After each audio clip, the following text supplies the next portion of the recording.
Waking up is a spiritual act. Even before your eyes fully open, your soul begins to choose the frequency it will operate on. Billy Graham said, "Neglecting your mind in the morning is the prelude to falling during the day."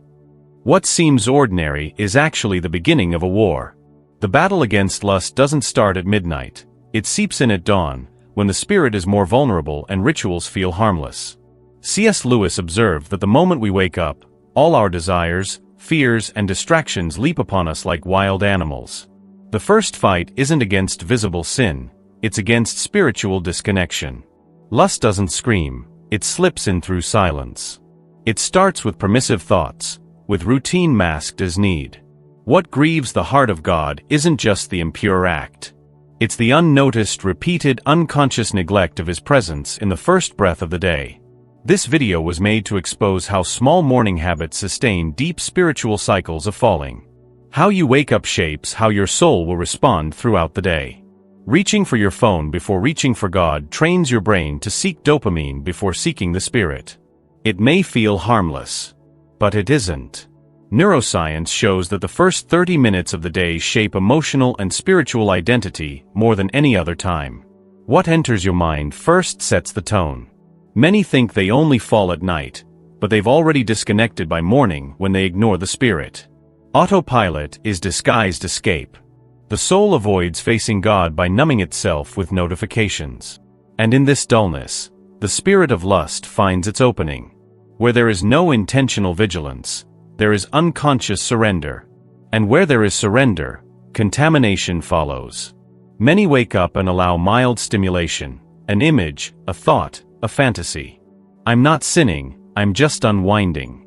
But the brain doesn't see it that way. Morning exposure to artificial dopamine activates a pattern that weakens spiritual resistance. Lust doesn't thrive only on what is explicit. It grows in permissiveness disguised as self-care. And this becomes habit. A habit that retrains your brain and silences your spirit. What looks like rest may be a quiet invitation to collapse. Christian neuroscientists affirm that dopamine triggered without spiritual alignment dulls discernment. That's why seemingly innocent morning thoughts are so dangerous. Morning lust isn't just about pornography, it's about mentally normalizing. It's no big deal to think this. What you don't declare upon waking, gets declared for you. When the soul wakes in spiritual silence, it's not neutral, it's exposed. Failing to claim spiritual authority first thing in the morning gives territory to the flesh. And the spirit of lust knows it. It thrives where there is no voice of faith. Billy Graham said, "Sin will keep you from the Bible, or the Bible will keep you from sin." This applies from the moment your day begins. A morning without spiritual declaration creates a vibrational vacuum.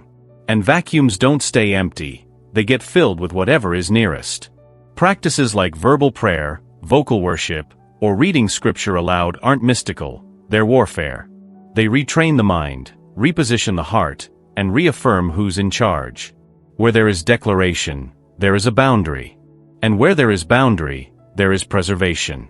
Every morning holds an invisible altar. And what you offer there determines who governs your day. Billy Graham said holiness isn't about perfection, it's about priority. And your first priority reveals your true altar. Padre Pio used to pray at 4 a.m. and said the devil fears souls who wake in prayer. Waking already connected is an act of spiritual warfare. It tears down the invisible structure that feeds off distraction, passivity, and justification. You're not fighting a habit. You're confronting a hidden architecture. One that operates in the shadows of your routine. What offends God is not your weakness, it's your passivity. The quiet surrender. The unchallenged patterns. But there's still time. The most powerful Christian life begins in the smallest choices. And the next one begins tomorrow morning.